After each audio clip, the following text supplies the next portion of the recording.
Hey folks, and welcome back to Pattaya. Today I'd like to actually talk about some of my Pattaya business ideas and plans and why I think now is the perfect time to start.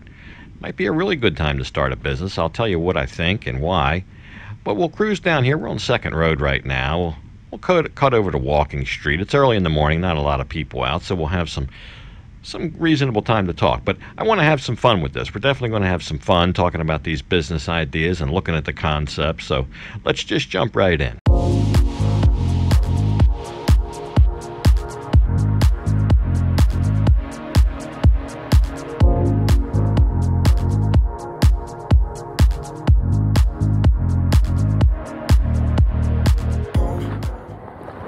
So I guess what this is about is what lessons have we learned in the last 6-7 months during all this in terms of how that could apply to a business and what kind of business might work or be needed given what we've been through.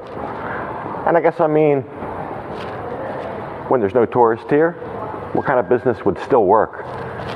And what business would continue to work when there are tourists here? So a business that maybe doesn't necessarily depend on tourists, but that will thrive, let's say, with the tourists, but will survive without it. There's plenty of places for rent. You see them all over the place. But that's not what this is about. It's about what can you do right now as an opportunity. So I put a lot of thought into this.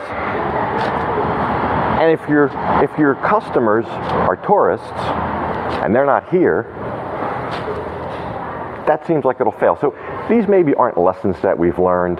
These are things that maybe we've always known that we just now recognize and that now are more important and more brought to the forefront. So if tourists aren't your customers, who's left? Well, how about businesses? A business-to-business model. Would a business-to-business model make sense? Because there are things going on here, even though the businesses, a lot of them are struggling, they may be actually using the same amount, if not more, services than they have historically. So right now, there's this thing going on where businesses are almost fighting over customers. What I mean by that is they're almost manufacturing ways to bring customers in. If you just open for a normal night, that's not going to bring anybody in, because somewhere right down the street, next door, across the street, somebody's having a special night, an event, a party, and that's where the people will go. And that even happens sometimes during normal times, but now even so much more so. So these events are kind of becoming almost overdone, maybe. You'll see them everywhere. They're ubiquitous now. But what do they need to do these events, to do these parties? What are some of the things that they need? So what you do is you find out what they need, you offer it to them, and you figure out how to make money on it. Profit's not a dirty word. So I got a couple ideas. And here's an idea, just an idea. Not saying I'm doing this as a business, but it's an idea. But it is my idea, so don't steal it. I probably might as well just be talking to that wall over there. But I put some thought into it and came up with a little marketing strategy. And this is what it could maybe look like. So let me know what you think. Is your business underperforming during these troubled times? Do you need customers now? Well, look no farther. We have what you need. At the Pattaya Balloon Emporium, we stock nothing but the finest balloonery. We've got red ones, blue ones, black ones, small ones, big ones, and bright ones. Give us a call now and we'll inflate your balloon selections and rush them right over to your struggling bar, grill, or go-go. But wait, there's more. Call now, and with every order of 50 or more balloons, we will also post your party or customer pandering event on our Balloon Chasers Facebook fan page. We also have special packages available for the eventual return of the foreign tourist. So call now. Don't delay.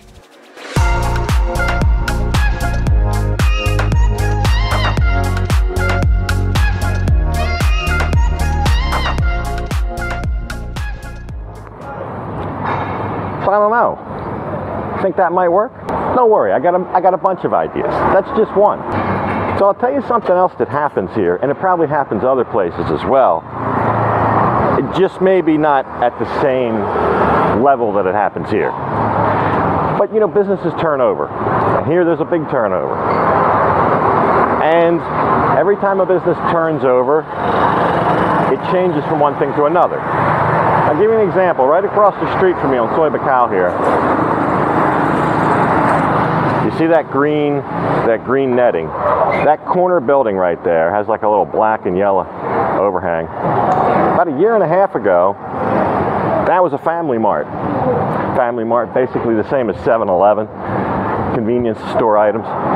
Then it changed into a bar. It was called the Bamboo Bar. I think that was the name. Or something, or the Amazon. Maybe it was the Amazon Bar.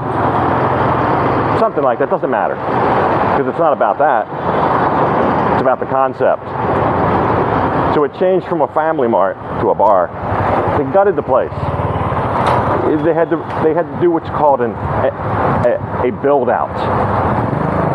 Change it from one business to another. But then sometimes what happens is, in the process of that, once it's done, the landlord might come along and say, hey, this looks pretty nice. You got some nice stuff here. I should raise the rent. Because after all, maybe they rented a shell like what you saw back there. But now you've fixed it up, you've done your build out, and it's something really nice. And they could say, hey, this now can bring a higher rent. So sometimes that happens. Sometimes people, just like right now, will elect out of a business, even though they've put a lot of money into it and they made it nice. If they don't have customers like right now, they might have to walk away from it. And there's a million stories out there. There's partnerships that dissolve and they have to sell the thing just to make sure both halves get their money. There's a million different stories out there why a business might have to turn over. But what I'm thinking is there might also be a way to cash in and capitalize on that and make a business out of that. So, I mean, it's an idea, just another idea. Not saying I'm doing these things. They're just ideas. They're food for thought. Maybe you can chime in on whether you think it's a good idea or not.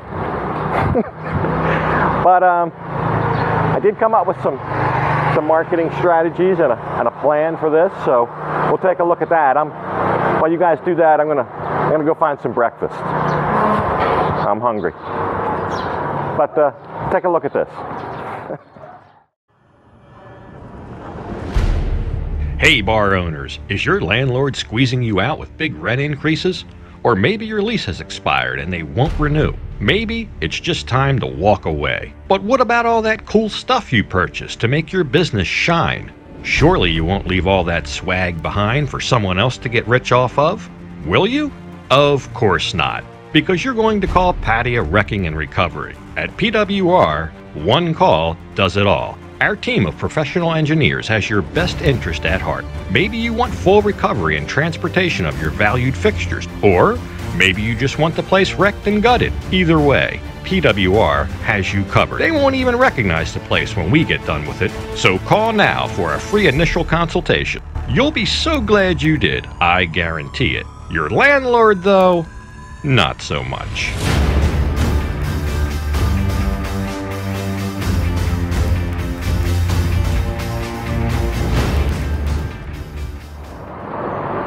So I guess if you haven't figured out by now, I'm having a little bit of a laugh with this. But it's somewhat, at least 60, maybe 50, 60, 70% rooted in truth here. These are some things that go on here, and these are some services that people may be interested in, although maybe not enough to do a business. But I just wanted to have a little fun with it. But I think the point is, the underlying point in all this is business to business may be the way to go for kind of a sustainable, recession-proof business. So maybe a business that depends on more people who live here, business-to-business type ventures, that might be more sustainable. I don't know. But I got a million ideas. But they're just ideas. My new home's right across the street. I'm on Silly 15. The condo's right there. I'm right here going to have a 99 baht American breakfast at the Hideaway. Basically, just right across the street. That's the condo complex, and there's the 99 baht breakfast. So what's not to like there? They got them both. They got a American breakfast with the pancakes, and then they got English breakfast with the beans and all that. But now might be a good time to start a business for a couple of other reasons. One, there's plenty of places to rent. And although prices are still probably not where they need to be, let's just say you have more negotiating power. So if you want to rent something, there's a higher chance that you can get it for a low price now than a year ago. Absolutely 100%. The other thing is, let's say you open, the town isn't anywhere near running full bore right now. It gives you time to get your processes down, hire staff. There's a lot of staff to pick from, because there's a lot of people out of work. But it gives you that kind of extended soft opening before the floods come in, to kind of perfect your craft, to perfect your trade, whatever that is you're going to do, and kind of get a little bit of a rolling start. Instead of going from 0 to 100, you start out 20, 30, 40, and you get a slow start on the business, and maybe that's kind of a luxury that a lot of times you wouldn't have. Not a bad time to open a business, maybe the best time. Think about it, not so much to be profitable right away. Business isn't about that anyway. Business isn't about making a profit your first day opening the doors. It's about a sustainable venture and making profit over the time. So looking at it like that, it's probably the best time ever to open a business here. But I know there'll be people that say, no, it's not, because the city's done, it's going to dry up and blow away. That's fine, everybody's entitled to their opinion. But I don't think that's going to happen. I've said that before. Oh, my coffee's coming. But I think there's still plenty of opportunity here, plenty of opportunity. But it might just be slightly different opportunities. We might have to get a new playbook out. Instead of going by the same old playbook year after year after year, bar, restaurant, massage, whatever. Something different, something a little bit different. Thinking outside the box a little bit. And maybe more of a business-to-business type angle or slant. So anyway, that's that. I'm going to go eat my breakfast. Oh, and by the way, even if you don't agree with the business concepts, let me know if you like the infomercials, because I got about 20 more of them that I can make tomorrow. I really enjoyed making those. So let me know if you like them. I might make that. I might do some more of that. If it's not well received, that's fine too. I had fun.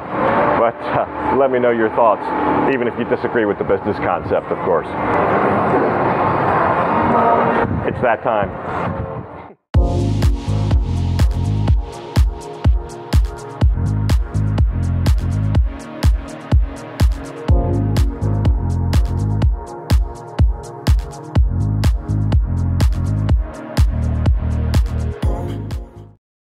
So yeah, I tell you what, this very well may be the best 99 baht breakfast in town right now. If you know of one better, and it's got to be 99 baht, not over. But if you know of one better 99 baht breakfast, let me know. I'd be eager to try. But this one at the Hideaway, I think, is top notch. So there you go. There are some of my business ideas for Pattaya. I get these crazy get-rich-quick scheme ideas all the time. I don't know why they pop into my head.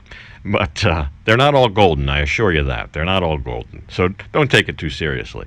But I'm not in any big hurry to rush out and start a business tomorrow, I can tell you that much. For right now, I'd rather just think about it and talk about it. And as I have these thoughts, I can share them with you guys, see what you think. But anyway, I'm going to go ahead and leave this episode off right here. And as usual, thank you for watching. And until next time, bye for now.